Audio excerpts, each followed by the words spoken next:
Afternoon all of you. आप सभी का एम के शाह क्लासेज में स्वागत है दोस्तों। आज ये लेक्चर नंबर 5 एनसीईआरटी सार संग्रह जो कि वन लाइनर सीरीज चल रही थी। इसमें रसायन विज्ञान जो केमिस्ट्री है इसके कुछ चैप्टर बचे हुए थे, तो उसको हम सभी लोग कवर करेंगे। इसमें हमारा जो मेन चीज़ है वो मिश्र धातु और उपधातु, कार्बनिक रसायन, रासायनिक अपक्रिया तथा गैसीय नियम और तत्वों का आवर्ती वर्गीकरण, इन टॉपिकों के बारे में वन लाइनर हम लोग देखेंगे।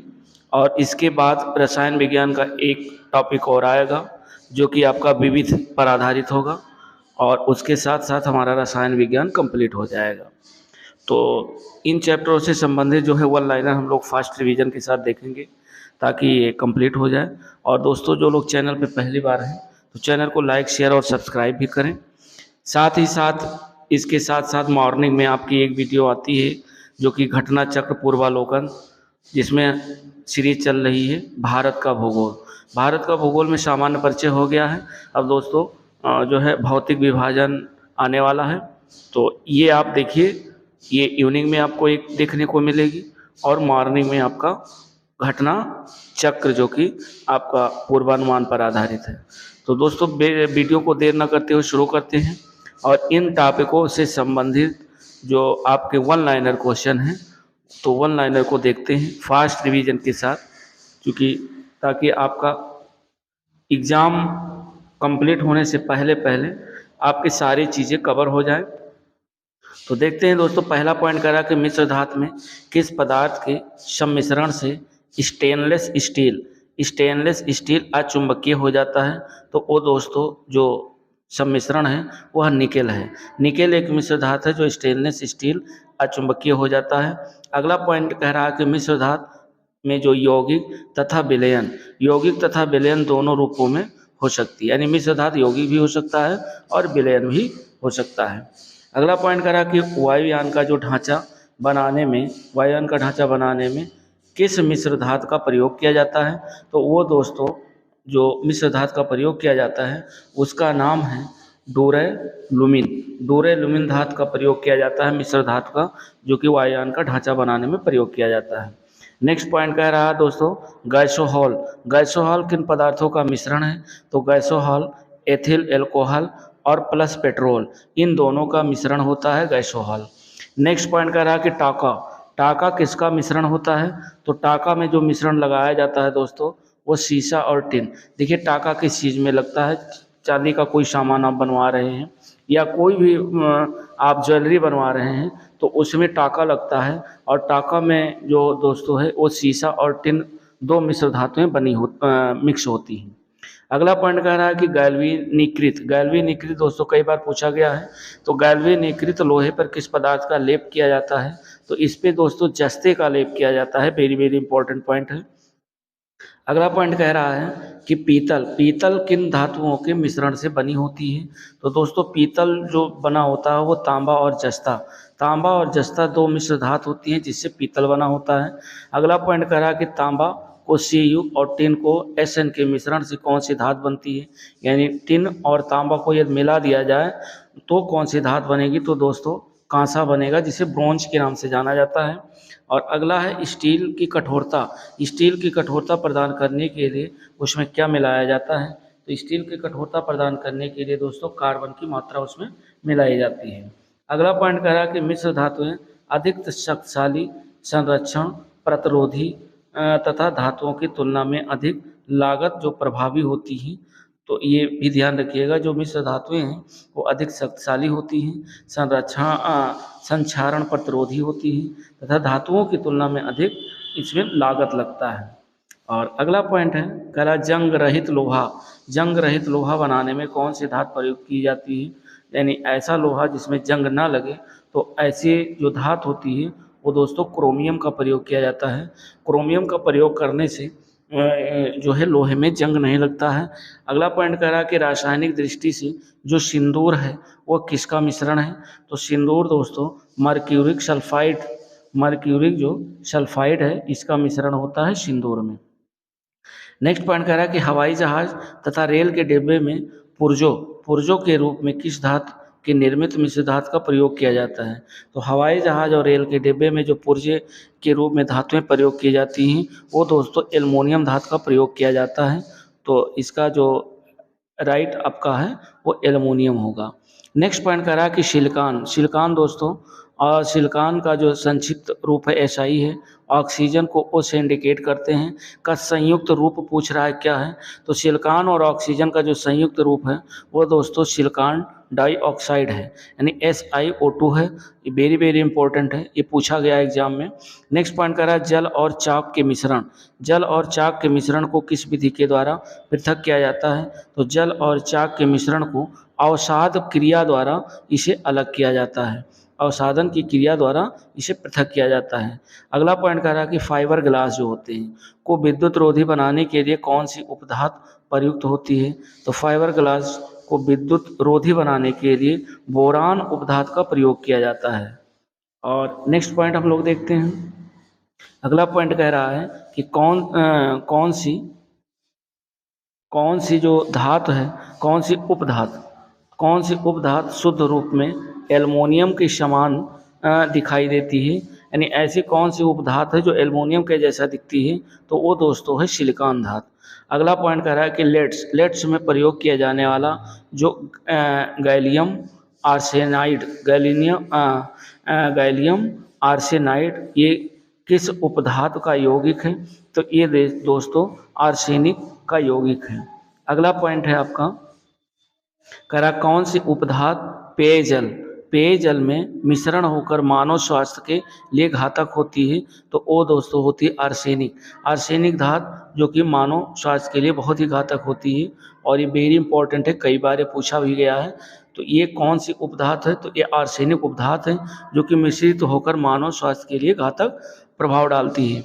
अगला पॉइंट कह रहा है कि पुनर्लेखन योग CD जो है, पुनर्लेखन योग CD एवं DVD, पुनर्लेखन योग CD DVD के निर्माण में प्रयुक्त जो उपधातु है वह कौन सी है? तो वो दोस्तों है टेल्यूरियम ये उपधातु है जो कि पुनर्लेखन योग CD एवं DVD के निर्माण में प्रयुक्त होती है। अगला पॉइंट कह रहा है कि धब्बा रहित स्टील जो है आपका, धब्बा रहित स्टील बनाने के लिए लोहे के साथ क्रोमियम दोस्तों 10%, मैग्नीशियम 0.35%, कार्बन 0.25% आदि धातुओं का प्रयोग किया जाता है। क्या धब्बा रहित स्टील बनाने के लिए? कि ऐसा स्टील जिसमें धब्बा ना हो बनाने के लिए लोहे के साथ क्रोमियम, मैग्नीज और कार्बन का प्रयोग किया जाता है।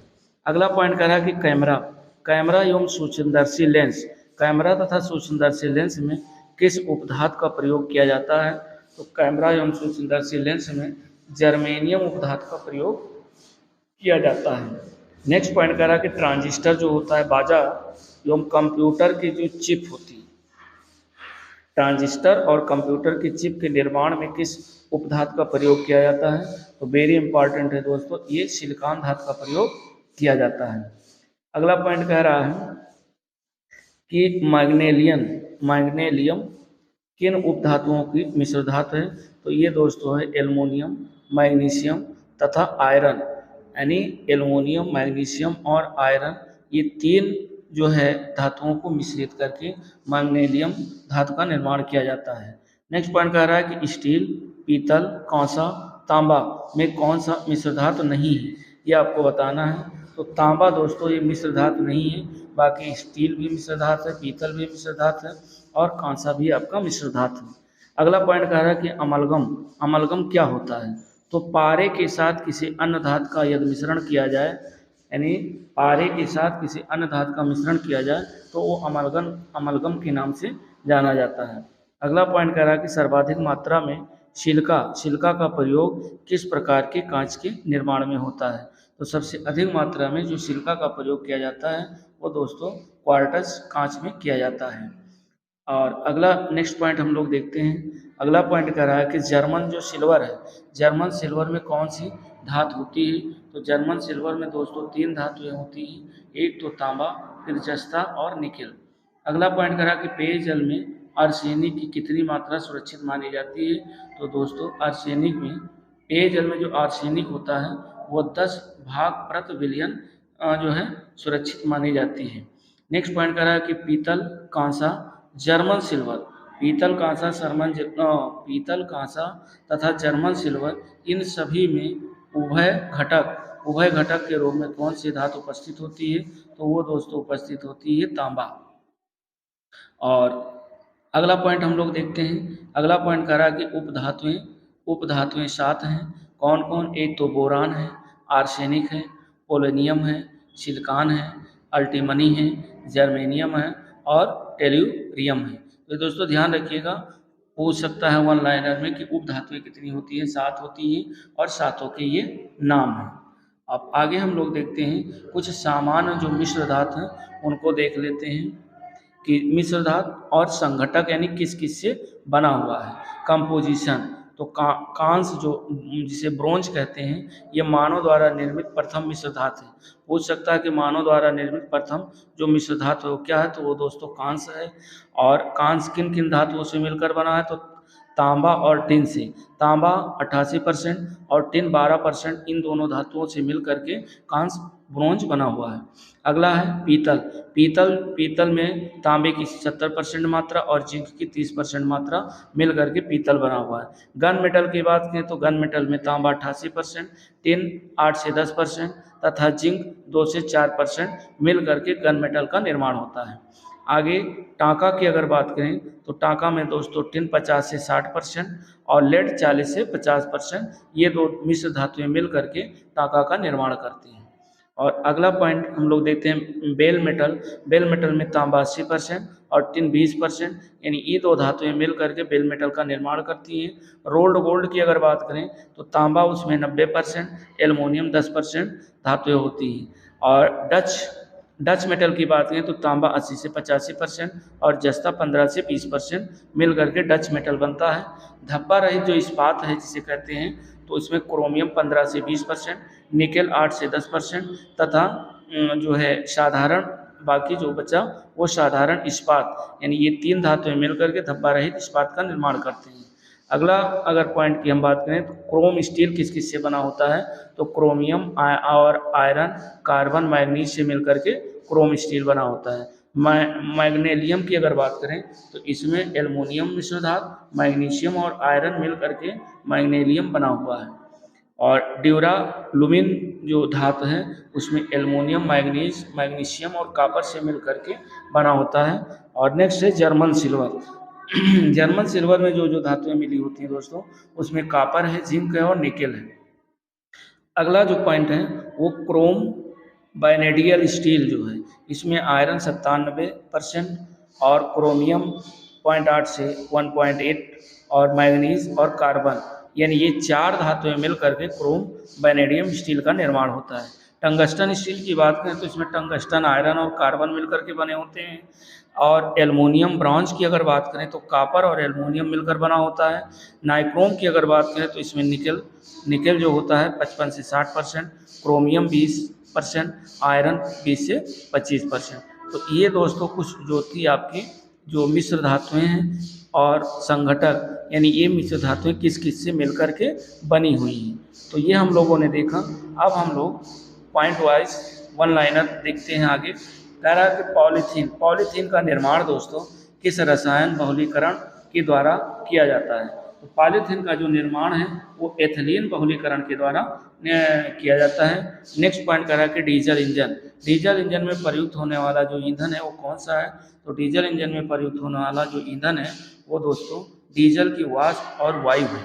वेरी वेरी इंपॉर्टेंट, पूछा गया है कई बार। अगला कह रहा है कि बुलेट प्रूफ पदार्थ के निर्माण में किस बहुलक का प्रयोग किया जाता है? तो दोस्तों पॉलीएमाइड ये भी पूछा गया क्वेश्चन है। तो बुलेट प्रूफ पदार्थ के निर्माण में किस बहुलक का प्रयोग किया जाता है, ऐसे सवाल पूछ सकता है वन लाइनर।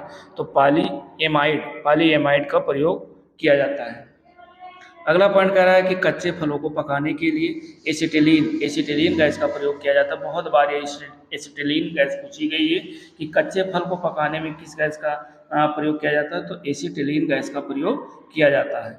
और आगे हम लोग देखते हैं कि स्वचालित वाहनों में प्रदूषण नियंत्रण हेतु प्रयुक्त जो सीएनजी गैस है उसमें कौन सा तत्व पाया जाता है? तो सीएनजी गैस में दोस्तों मीथेन पाई जाती है गैस, और मीथेन का जो सूत्र है वो CH4 है। कभी कभी CH4 दिया रहे तो ध्यान रखिए ये मीथेन गैस है। अगला कह रहा है कि मीथेन की जो अपघटन से प्राप्त स्याही किस पदार्थ के लिए प्रयुक्त की जाती है। तो मीथेन के अपघटन से प्राप्त स्याही जो दोस्तों ये छपाई में प्रयुक्त की जाती है।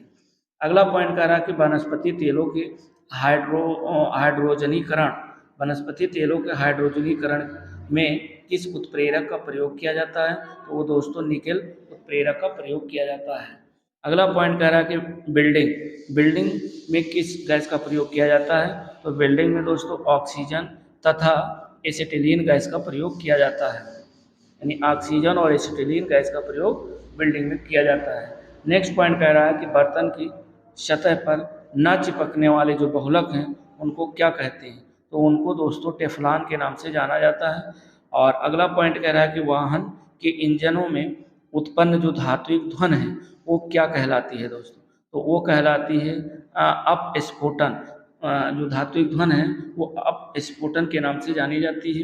अगला पॉइंट कह रहा है कि वाहनों में अपस्फोटन को कम करने के लिए ईंधन जो होता है टेट्रा एथाइलेट तथा बेंजीन और टालुइन टालुइन जाइलिन का जो है मिश्रण मिलाया जाता है, ये भी ध्यान रखिएगा।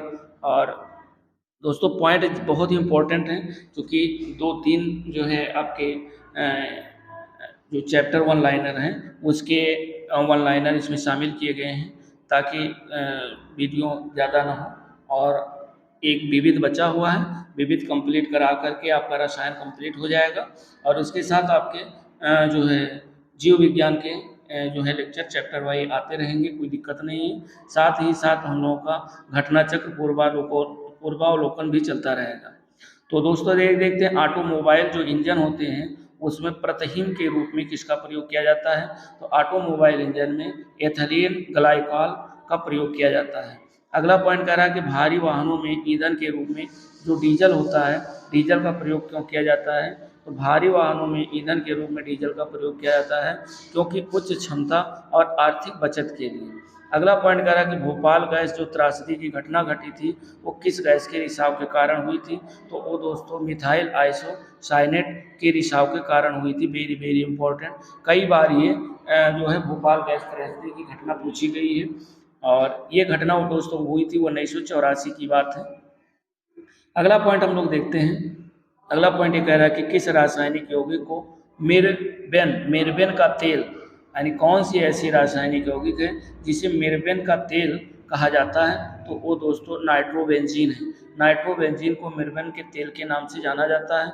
नेक्स्ट पॉइंट कह रहा है कि नाइट्रोग्लिसरीन, नाइट्रो जो ग्लिसरीन है कि संगठक के रूप में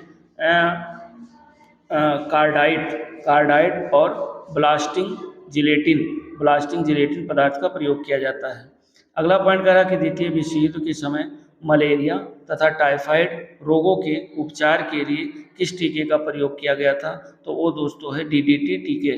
DDT का फुल फॉर्म है डाइक्लोरो डाइफेनाइल और ट्राइक्लोरोएथेन। इसका प्रयोग किया गया था मलेरिया एवं टाइफाइड के लिए सबसे पहले DDT टीके का। और अगला पॉइंट है हम लोग देखते हैं कि कच्ची जो चीनी है को रंग विहीन करने हेतु किस चारकोल का प्रयोग किया जाता है। तो वो दोस्तों है एनिमल चारकोल का प्रयोग किया जाता है। एक कच्ची चीनी होती है उसका रंग विहीन करने के लिए चारकोल का प्रयोग किया जाता है, और उस चारकोल का नाम है एनिमल चारकोल। अगला पॉइंट कर रहा है कि शहद में कौन सा प्रमुख घटक पाया जाता है। तो शहद में दोस्तों फ्रक्टोज नामक एक घटक होता है जो कि पाया जाता है और इम्पोर्टेंट है, कई बार विभिन्न एग्जामों में फ्रक्टोज पूछा भी गया है। नेक्स्ट पॉइंट कर रहा है कि फल पकाने के लिए किस रसायन का प्रयोग किया जाता है। तो दोस्तों फल पकाने के लिए कैल्शियम कार्बाइड का प्रयोग किया जाता है। अगला पॉइंट है कि शक्कर के किण्वन में कौन सा पदार्थ बनता है। तो शक्कर के किण्वन से दोस्तों एथाइल अल्कोहल पदार्थ बनता है, एथाइल अल्कोहल। नेक्स्ट पॉइंट हम लोग देखते हैं कि युद्ध स्थल पर प्रयोग की जाने वाली जो विषैली गैस है ल्यूसाइड, विषैली गैस का नाम है ल्यूसाइड, ये किससे बनाई जाती है। तो ये बनाई जाती है एसिटिलीन गैस से बनाई जाती है। अगला पॉइंट कह रहा है कि धान के खेतों से किस गैस का उत्पादन होता है। दोस्तों मेथिन गैस का उत्पादन होता है, और वेरी वेरी इंपॉर्टेंट पॉइंट है, ये कई बार पूछा गया है, ये भी ध्यान रखिएगा। नेक्स्ट पॉइंट कह रहा है कि एल्कोहल को वुड स्प्रिट, एल्कोहल को वुड स्प्रिट के नाम से जाना जाता है।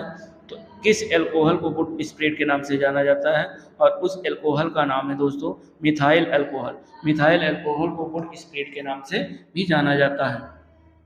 अगला पॉइंट कह रहा है कि जल में कार्बन डाइऑक्साइड प्रवाहित करने पर, यानी जल है, जल में कार्बन डाइऑक्साइड CO2 ये प्रवाहित करते हैं, तो प्रवाहित करने पर जो बना सोडा होता है वह वाटर अम्लीय प्रकृति का हो जाता है, यानी जो वाटर होता है वो अम्लीय प्रकृति का हो जाता है।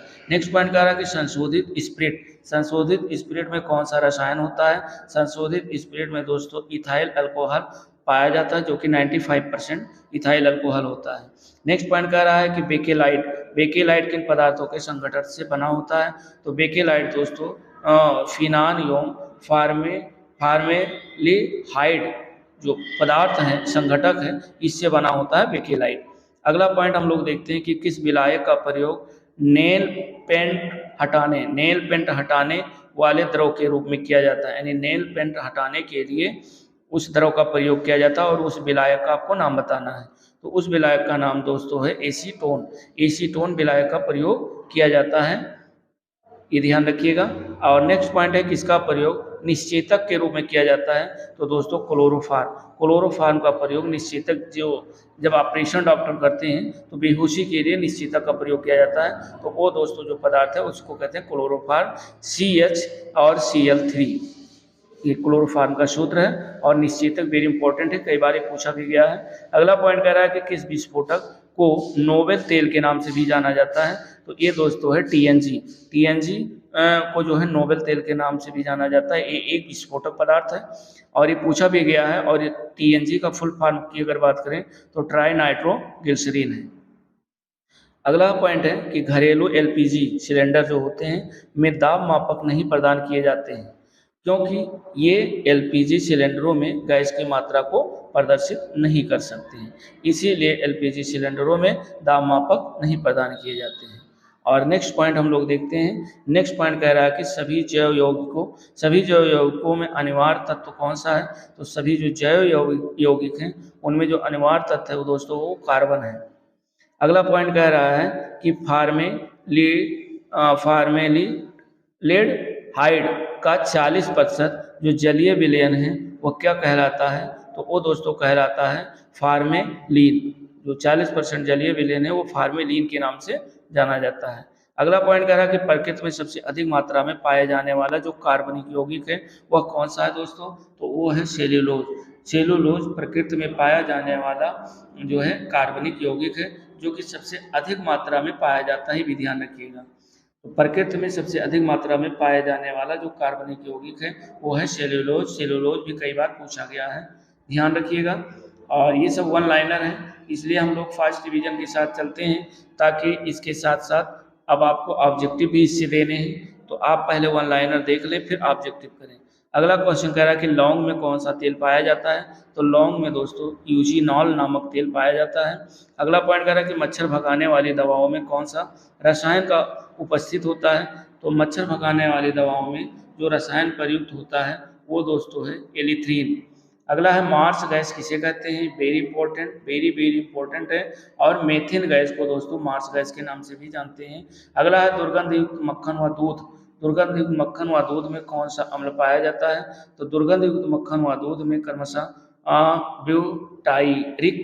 ब्यूटायरिक अम्ल एवं लैक्टिक अम्ल, ब्यूटायरिक अम्ल और लैक्टिक अम्ल दो अम्ल पाए जाते हैं, जो कि इम्पोर्टेंट है, पूछे गए हैं। अगला है कह रहा है ध्रूम कोहरा। ध्रूम कोहरा में उपस्थित वह रसायन कौन सा है जो आंखों में जलन उत्पन्न करता है, तो धूम्र कोहरा में जो उपस्थित है वो है प्राऑक्सी एसिटिलीन नाइट्रेट जो है ये ऐसा रसायन है जो आंखों में जलन उत्पन्न करता है। नेक्स्ट पॉइंट हम लोग देखते हैं, और अगला पॉइंट कह रहा है कि किण्वन एक जैव रासायनिक प्रक्रिया है जिसे सर्वप्रथम फ्रांसीसी रसायन विज्ञानी थे लुई पास्चर। इनको भी ध्यान रखिएगा, इनने प्रयोग के माध्यम से समझाया था। तो किण्वन एक जैव रासायनिक प्रक्रिया है। अभी पूछ ले कि किण्वन का जो सिद्धांत है वो किसने दिया, तो लुई पास्चर ने दिया। ये जैव रासायनिक प्रक्रिया है जिसे सबसे पहले लुई पास्चर ने जो है प्रयोग के माध्यम से समझाया था। और ये भी पूछ सकता है कि लुई पास्चर कहाँ के निवासी थे, तो फ्रांस के निवासी थे।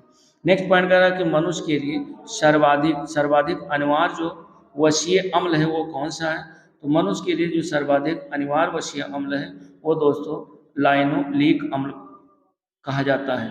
अगला पॉइंट है कि न सूखने वाले जो तेल हैं, तेलों में किस वशीय अम्ल की मात्रा अधिक होती है, तो न सूखने वाले तेलों में जो वशीय अम्ल होता है वो दोस्तों ओलिक अम्ल के नाम से जाना जाता है। अगला पॉइंट कह रहा है कि डायनामाइट डायनामाइट का मुख्य संघटक रसायन कौन सा है, तो डायनामाइट का मुख्य संघटक जो रसायन है दोस्तों वो नाइट्रोग्लिसरीन है। वेरी वेरी इंपॉर्टेंट पॉइंट है और इन्हें एंड तक दोस्तों देखिए अगर आप रियल में तैयारी कर रहे हैं तो। अगला है रोडेंटिसाइड रसायन। रोडेंटिसाइड रसायन का प्रयोग किस लिए किया जाता है, तो ये दोस्तों चूहों के नियंत्रण के लिए किया जाता है, तो यह चूहों को भगाने के लिए किया जाता है रोडेंटिसाइड रसायन। अगला पॉइंट कह रहा है कि कृत्रिम रेशों में कौन सा असंतृप्त हाइड्रोकार्बन प्रयोग किया जाता है, तो ये दोस्तों किया जाता है एथिलीन। एथिलीन असंतृप्त हाइड्रोकार्बन का प्रयोग किया जाता है कृत्रिम रेशों के निर्माण में। अगला पॉइंट कह रहा है कि खदानों में अधिकांशतः विस्फोटक का कारण क्या है, तो खदानों में जो अधिकांश विस्फोट कराया जाता है वो वायु के साथ मीथेन के मिश्रण से होता है। और नेक्स्ट पॉइंट कह रहा है कि वैज्ञानिक बोहलर द्वारा सर्वप्रथम किस कार्बनिक पदार्थ को कृत्रिम रूप से प्रयोगशाला में संश्लेषित किया गया था, यानी वैज्ञानिक बोहलर के द्वारा सबसे पहले जो है एक कार्बनिक पदार्थ है जिसको प्रयोगशाला में संश्लेषित किया गया था, तो वो दोस्तों है यूरिया। कई बार ये यूरिया पूछा गया है कि सबसे प्रथम यानी पहली बार प्रयोगशाला में संश्लेषित होने वाला कार्बन पदार्थ कौन सा है, तो ये आपका यूरिया है, ये ध्यान रखिएगा। और यूरिया का सूत्र है NH2CONH2। अगला पॉइंट है कह रहा है कार्बनिक क्लोराइड। कार्बनिक क्लोराइड के नाम से किसे जाना जाता है, तो कार्बनिक क्लोराइड के नाम से फास्जीन गैस को जाना जाता है। अगला पॉइंट कह रहा है कि प्रशीतक जो फ्रेयान है, प्रशीतक फ्रेयान का जो रासायनिक नाम है वो दोस्तों डाइक्लोरोमेथेन है। अगला पॉइंट कह रहा है कि कार्बोक्सिलिक अम्ल तथा एल्कोहल के साथ अपक्रिया क्या कहलाती है, यानी यदि कार्बोक्सिलिक अम्ल और एल्कोहल को एक साथ क्रिया कराई जाए तो दोस्तों जो बनेगा वो एस्टरीकरण जो अपक्रिया होगी वो एस्टरीकरण के नाम से जानी जाएगी। अगला पॉइंट कह रहा है कि हेक्साक्लोरोबेंजीन को किस प्रचलित नाम से जाना जाता है, तो क्लोरोबेंजीन को दोस्तों गैमेक्सेन के नाम से जाना जाता है, जो कि गेहूं या जो है धान वान की फसलों में डाला जाता है। और आगे हम लोग देखते हैं कि यौगिक और उनका प्रयोग देख लेते हैं। यौगिक दिया हुआ है, एक तरफ प्रयोग दिया हुआ है, जैसे ग्लूकोज का प्रयोग शराब निर्माण एवं फल के रस के परिरक्षण यानी उनकी सुरक्षा के लिए किया जाता है। यूरिया का प्रयोग दोस्तों नाइट्रोजनीकरण उर्वरक के रूप में किया जाता है। क्लोरोफान का प्रयोग शल्य क्रिया में यानी जो ऑपरेशन की जो क्रिया होती है उसमें निश्चेतक के रूप में, वसा तेल व विलायक के रूप में कार्य होता है। और अगला पॉइंट है कि क्लोरोफ्लोरो जो कार्बन है इस यौगिक का प्रयोग एसी एवं रेफ्रिजरेटर में प्रशीतक के रूप में तथा एरोसॉल प्रणोदक के रूप में कार्य करता है। और नाइट्रोबेंजीन जो यौगिक है इसका प्रयोग विभिन्न प्रकार के पॉलिश एवं रंग एवं साबुन के निर्माण में नाइट्रोबेंजीन का प्रयोग किया जाता है। अब अगला जो है नेक्स्ट पॉइंट कह रहा है कि डाइक्लोरोमेथेन का प्रयोग चाय एवं कॉफी से कैफीन हटाने में और एरोसॉल स्प्रे प्रणोदक के रूप में प्रयोग किया जाता है। अश्रु गैस का प्रयोग दोस्तों इसका मुख्य उपयोग पुलिस द्वारा अनियंत्रित भीड़ को हटाने के लिए अश्रु गैस का प्रयोग किया जाता है। एक है मस्टर्ड गैस और सल्फर गैस। तो प्रथम विश्व युद्ध में जर्मनी की सेना द्वारा ब्रिटेन एवं कनाडा की सेना के विरुद्ध हथियार के रूप में इन गैसों का प्रयोग किया गया था, मस्टर्ड गैस और सल्फर गैस मस्टर्ड। अगला है एस्पिरिन। एस्पिरिन दोस्तों जो DDT है देख लेते हैं, DDT कृषि में कीटनाशक के रूप में प्रयोग किया जाता है। और अगला है एस्पिरिन। एस्पिरिन का जो प्रयोग है दोस्तों वो एस्पिरिन का प्रयोग जो एस्पिरिन है इसका प्रयोग ज्वर यानी बुखार, दर्द, जलन आदि के उपचार में किया जाता है एस्पिरिन का प्रयोग। और यूरोट्रापिन का प्रयोग मुख्यतः उपयोग किया जाता है फिनालिक राल के निर्माण करने में। और अगला पॉइंट कह रहा है कि नेप्थेलीन का प्रयोग कीटाणुनाशी के रूप में कपड़ों से कीड़ों को हटाने के रूप में प्रयोग किया जाता है। और अगला जो एथिलीन ग्लाइकॉल है, इसका प्रयोग कारों में प्रतिहिमकारक के रूप में प्रयोग किया जाता है। और आयोडोफार्म का प्रयोग ये जीवाणुनाशी के रूप में इनका प्रयोग किया जाता है। पायराल्डिहाइड का प्रयोग ये निद्राकारी दवा के रूप में इसका प्रयोग किया जाता है। एस्बेस्टस का प्रयोग दोस्तों अग्निशामक वस्त्र बनाने में एस्बेस्टस का प्रयोग किया जाता है। कई बार क्वेश्चन पूछा गया कि अग्निशामक वस्त्र बनाने में किसका प्रयोग किया जाता है, तो एस्बेस्टस का प्रयोग किया जाता है। ये ध्यान रखिएगा, क्वेश्चन वन लाइनर मैचिंग और कोट वाले क्वेश्चन बन सकते हैं और बनते हैं। अगला पॉइंट कह रहा है कि अल्फ्रेड नोबेल को नोबेल पुरस्कार वितरण हेतु एक निधि स्थापित करने के लिए धनराशि किस आविष्कार से मिली थी, तो दोस्तों डायनामाइट के आविष्कार के कारण जो है इन्हें नोबेल पुरस्कार दिया गया था। किसे दिया गया? अल्फ्रेड नोबेल को दिया गया था। और इन्हीं के नाम पर नोबेल पुरस्कार की शुरुआत की गई और इनको जो मिला था वो डायनामाइट के आविष्कार पर मिला था। और अगला पॉइंट कह रहा है कि जो विस्फोटक है, विस्फोटक आरडीएक्स जिसका शार्ट नाम है का अन्य नाम क्या है दोस्तों, तो आरडीएक्स का अन्य नाम है साइक्लोनाइट हेक्सोजन योम T4 के नाम से भी जाना जाता है। अगला है टेरिडीन। क्या है? टेरिडीन दोस्तों कृत्रिम रेशा के नाम से जाना जाता है। नेक्स्ट पॉइंट कर रहा है नेत्रों का परीक्षण एल्केलाइट के किस तनुकृत घोल से पुतलियों को फैलाकर किया जाता है, तो वो दोस्तों है योशिन जो है नेत्रों का परीक्षण एल्केलाइट के जो है योशिन तनुकृत घोल से पुतलियों को फैलाकर किया जाता है। अगला पॉइंट कह रहा है कि जल का भाप में बदलना किस प्रकार का परिवर्तन है, तो ये दोस्तों भौतिक परिवर्तन है। जल का वाष्प में बदलना, भाप में बदलना भौतिक परिवर्तन के नाम से जाना जाता है। अगला है ठोस से सीधे वाष्प बनाने की क्रिया को क्या कहते हैं, तो ठोस से सीधे वाष्प बनाने की क्रिया को ऊर्ध्वपातन के नाम से जाना जाता है। अगला पॉइंट कह रहा है कि अधिक ऊंचाई, जैसे कपूर है तो कपूर भी कह सकता है कि ये ठोस है और कपूर भी ऊर्ध्वपातन प्रक्रिया द्वारा जो है ठोस से वाष्प में बदला जा सकता है। और अगला पॉइंट कह रहा है कि अधिक ऊंचाई वाले स्थानों पर पानी 100 सेल्सियस के नीचे के तापमान पर उबलता है। क्यों उबलता है? क्योंकि वायुमंडलीय दबाव कम हो जाता है और इस कारण जल का जो क्वथनांक बिंदु है वह घट जाता है। इसीलिए अधिक ऊंचाई वाले स्थानों पर पानी 100 सेल्सियस के नीचे तापमान पर उबलने लगता है। और नेक्स्ट पॉइंट हम लोग देखते हैं। अगला पॉइंट कह रहा है कि अशुद्धियों के कारण द्रव के क्वथनांक जो होते हैं, क्वथनांक पर क्या प्रभाव पड़ता है, तो अशुद्धि के कारण द्रव का क्वथनांक जो होता है वह बढ़ जाता है। दोस्तों ध्यान रखिएगा, इंपॉर्टेंट पॉइंट है। फिर अगला पॉइंट कह रहा है कि कोहरे में कौन सा कोलाइडी तंत्र प्रयुक्त होता है, तो वो होता है दोस्तों गैसमय द्रव। वेरी वेरी इंपॉर्टेंट पॉइंट है। अगला पॉइंट कह रहा है कि शक्कर के घोल का तापमान बढ़ाने से शक्कर की जो विलेयता है पर क्या प्रभाव पड़ेगा, तो शक्कर के घोल का तापमान बढ़ाने से शक्कर की जो विलेयता होगी वो विलेयता बढ़ जाएगी। नेक्स्ट पॉइंट हम लोग देखते हैं कि नमक मिश्रित कपूर, यानी कपूर है उसमें नमक मिश्रण कर लिया जाए को किस प्रकार शुद्ध किया जा सकता है, तो ऊर्ध्वपातन के द्वारा दोस्तों नमक मिश्रित कपूर को शुद्ध किया जा सकता है। अगला पॉइंट कह रहा है कि जल अपघटन में ऊर्जा किस रूप में उत्पन्न होती है, तो जल अपघटन में जो ऊर्जा होती है वो दोस्तों ऊष्मा के रूप में उत्पन्न होती है। अगला पॉइंट कह रहा है कि पानी में चीनी का जो घुलना है, पानी में चीनी का घुलना किसका उदाहरण है, तो पानी में चीनी का घुलना दोस्तों भौतिक परिवर्तन का उदाहरण है। नेक्स्ट पॉइंट कह रहा है कि किसी मिश्रण से ठोस विलेय को पृथक करने की जो विधि है वो क्या कहलाती है, तो वो दोस्तों क्रिस्टलीकरण के नाम से जानी जाती है। यानी किसी मिश्रण से ठोस विलेय को पृथक अगर करते हैं तो करने की जो विधि होगी वो क्रिस्टलीकरण के नाम से जानी जाएगी। अगला कह रहा है पायस किस प्रकार का कोलाइड होता है, तो पायस दोस्तों वो द्रव का कोलाइड होता है। नेक्स्ट पॉइंट कह रहा है कि आयोडीन और पोटेशियम क्लोराइड के मिश्रण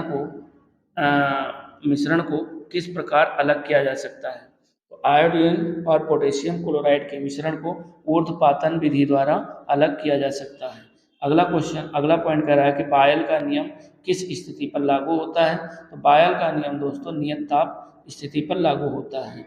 नियत ताप, ध्यान रखिएगा। और आगे हम लोग देखते हैं नेक्स्ट पॉइंट कह रहा है समान ताप व दाब पर गैसों के समान आयतन में अणुओं की संख्या समान होती है। यह नियम किस वैज्ञानिक ने प्रतिपादित किया था। तो यह नियम दिया था दोस्तों एवोगैड्रो वैज्ञानिक थे, इन्होंने इस नियम को प्रतिपादित किया था। नेक्स्ट पॉइंट करा कि आदर्श गैसों की ऊर्जा उनकी किस स्थिति पर आधारित होती है। तो आदर्श गैसों की जो ऊर्जा होती है उनके तापमान पर दोस्तों आधारित होती है। अगला पॉइंट कह रहा है कि गैसें आदर्श व्यवहार से विचलन क्यों प्रदर्शित करती हैं। तो जो गैसें होती हैं आदर्श व्यवहार से विचलन प्रदर्शित करती हैं क्योंकि उनके अणुओं के मध्य आकर्षण बल लगने के कारण, यानी अणुओं के मध्य में आकर्षण बल लगता है और इसी के कारण गैसें आदर्श व्यवहार से विचलन प्रदर्शित करती है।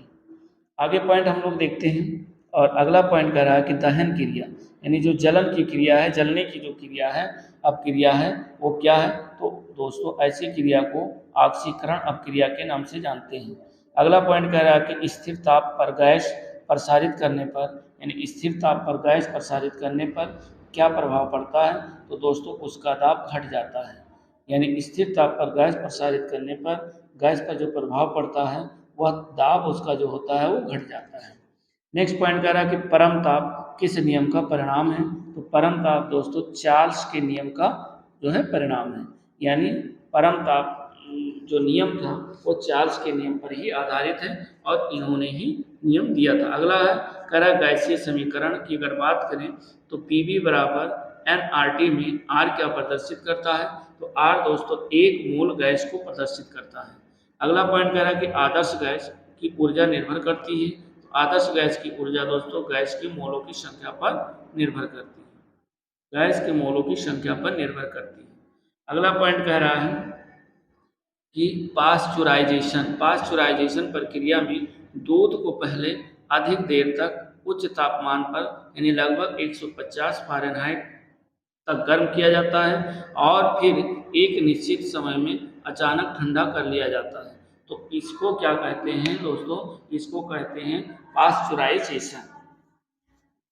और आगे जो है नेक्स्ट पॉइंट है उनको भी देखते हैं। कह रहा है रोटी तथा गर्म गैस के जो गुब्बारों हैं, गुब्बारों का फूलना यानी रोटी का फूलना, गर्म गैस का फूलना या गर्म गैस निकलना या गुब्बारों का फूलना, ये किस गैसीय नियम के व्यवहार के रूप को दर्शाता है। तो ये दोस्तों चार्ल्स के नियम को दर्शाता है। नेक्स्ट पॉइंट कह रहा है कि तापमान को कितना कम कर देने से सभी गैसें शून्य आयतन घेरेंगी। तो वो दोस्तों परम शून्य ताप पर करने पर सभी गैसें परम शून्य ताप पर जो है आयतन पर घेरेंगी तापमान, और इसका जो रेशियो है वो 273 सेल्सियस है।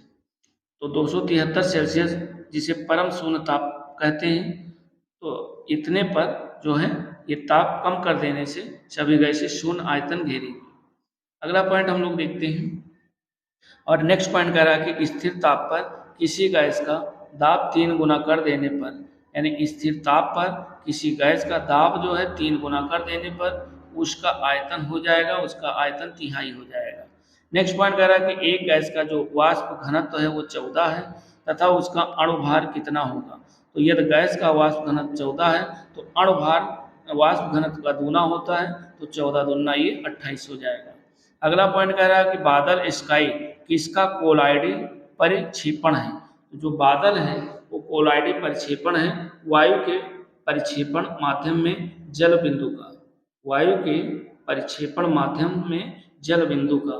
नेक्स्ट पॉइंट कह रहा है कि पानी में उपस्थित जो कोलाइडी कण होता है वो किस प्रक्रिया द्वारा हटाए जा सकते हैं। तो वो दोस्तों स्कंदन के द्वारा कोलाइडी कण को हटाया जा सकता है। आगे पॉइंट हम लोग देखते हैं और अगला पॉइंट कह रहा है कि सामान्य ताप और दाब एनटीपी से क्या आशय है। तो सामान्य ताप और दाब देखते हैं 0 सेल्सियस या 273 केल्विन ताप को सामान्य ताप कहते हैं और 760 मिलीमीटर दाब को सामान्य दाब कहा जाता है।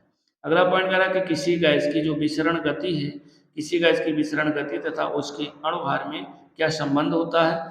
तो किसी गैस की जो विसरण गति है और उसके अणुभार में जो संबंध होता है वो गैस की विसरण गति और उसके अणुभार के वर्गमूल के व्युत्क्रमानुपाती होता है, ये ध्यान रखिएगा और इम्पोर्टेंट पॉइंट है। अगला पॉइंट हम लोग देखते हैं, कह रहा है उत्कृष्ट गैसों को आवर्त सारणी के किस वर्ग में रखा गया है। तो उत्कृष्ट गैसों को आवर्त सारणी के वर्ग 18 में रखा गया है। अगला कह रहा है कि हाइड्रोजन परिवार की इलेक्ट्रॉनिक जो बंधुता है वो घटने का क्रम क्या है दोस्तों। तो एफ और एफ ज़्यादा होगा Cl और Cl ज़्यादा होगा Br से और Br ज़्यादा होगा L से। तो इस हिसाब से ना इसका ये दिया हुआ है। नेक्स्ट पॉइंट कह रहा है कि पृथ्वी पर सबसे कम पाई जाने वाली जो धातु है वो कौन सी है। तो पृथ्वी पर सबसे कम पाई जाने वाली जो धातु है दोस्तों वो है एस्टेटिन। अगला पॉइंट कह रहा है कि आवर्त सारणी के किस वर्ग में सर्वाधिक गैसीय तत्व हैं।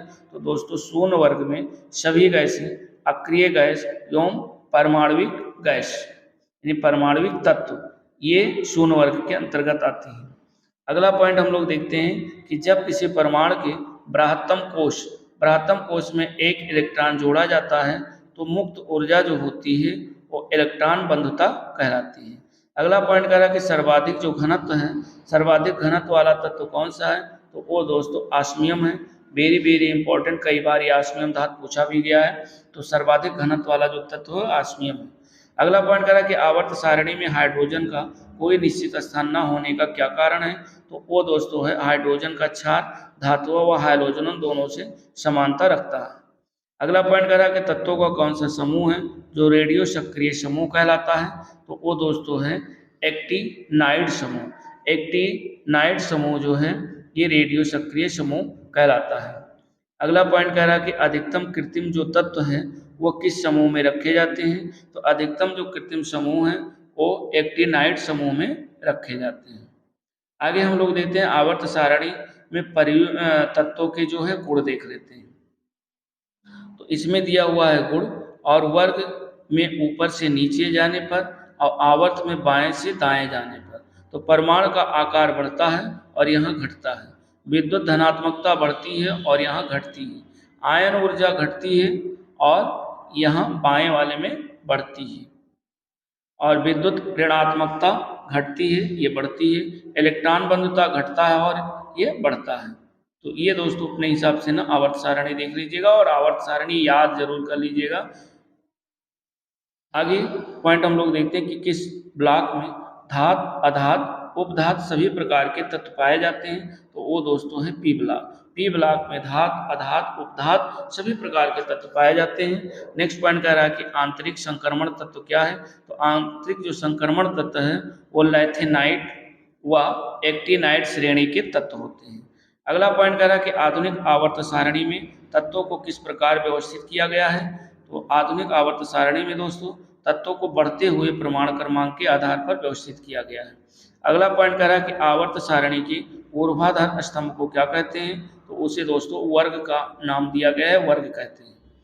आगे हम लोग देखते हैं तत्वों से संबंधित प्रमुख तत्व देख लेते हैं। देखिए कुल ज्ञात तत्व की अगर बात करें तो 118 ज्ञात तत्व हैं। प्रकृति से जो प्राप्त तत्व हैं वो 94। कृत्रिम विधि से निर्मित तत्व जो बनाए गए वो 24 हैं। धातु तत्वों की संख्या की बात करें वो 91 है। आधार तत्वों की संख्या 20 है। साथ ही साथ उपधात तत्वों की संख्या 7 है। भू प्रॉपर्टी में सबसे अधिक मात्रा में पाए जाने वाला जो तत्व है वो दोस्तों ऑक्सीजन है। बहुत बार पूछा गया है ऑक्सीजन, वेरी वेरी इंपॉर्टेंट कि भू प्रॉपर्टी में सबसे अधिक मात्रा में पाया जाने वाला तत्व कौन सा है। तो वो है ऑक्सीजन। आगे हम लोग देखते हैं कि भू प्रॉपर्टी में सबसे अधिक मात्रा में पाया जाने वाला धातु की अगर बात करें तो वो है एल्युमिनियम धातु। सबसे हल्का तत्व कौन सा है, हाइड्रोजन है। सबसे भारी तत्व कौन सा है, ऑस्मियम है दोस्तों। सबसे हल्की धातु तत्व कौन सा है, वो है लिथियम। और द्रव धातु तत्व कौन सा है, वो है पारा आपका है। द्रव अधातु तत्व कौन सा है, ब्रोमीन है। विद्युत की सबसे अधिक सुचालक धातु तत्व कौन सा है, चांदी है। चांदी में दोस्तों करंट विद्युत जो है सबसे तेजी के साथ जो है प्रवाहित होता है। और अगला कह रहा है कि विद्युत की सुचालक अधातु तत्व कौन सा है, तो वो है ग्रेफाइट है। और नेक्स्ट हम लोग देखते हैं ग्रेफाइट के बाद में करा के सबसे अधिक आघात वर्धनीय जो तत्व है वो दोस्तों सोना है आपका। सबसे अधिक क्रियाशील आघात तत्व कौन सा है तो वो है फ्लोरीन है। सबसे अधिक क्रियाशील धातु तत्व कौन सा है तो सीजियम है। सर्वाधिक आयनन विभव वाला तत्व कौन सा है तो वो है हीलियम है। न्यूनतम आयतन विभव वाला जो तत्व है वो सीजियम है। सर्वाधिक इलेक्ट्रॉनिक प्राप्ति वाला जो तत्व है वो क्लोरीन है। सर्वाधिक विद्युत ऋणात्मक तत्व कौन सा वो है फ्लोरीन है। सबसे प्रबल ऑक्सीकारक पदार्थ कौन सा वो भी फ्लोरीन ही है। और आगे हम लोग देखते हैं अगला कह रहा है कि मानव शरीर में सर्वाधिक मात्रा में पाए जाने वाला तत्व यानी मानव शरीर में कौन सा ऐसा तत्व है जो सबसे अधिक मात्रा में पाया जाता है वो दोस्तों है ऑक्सीजन, सबसे ज़्यादा मात्रा में पाया जाता है। और अगला है मिट्टी के तेल में रखा जाने वाला तत्व कौन सा है दोस्तों सोडियम। सोडियम को मिट्टी के तेल में रखा जाता है ताकि ये उड़ने ना पाए। अगला है हड्डियों एवं दांतों का निर्माण करने वाला जो तत्व है वो दोस्तों कैल्शियम है। अगला पॉइंट है कि मेंडलीव के अनुसार तत्वों के गुण जो आवर्ती फलन होते हैं वह दोस्तों परमाणु भार के होते हैं।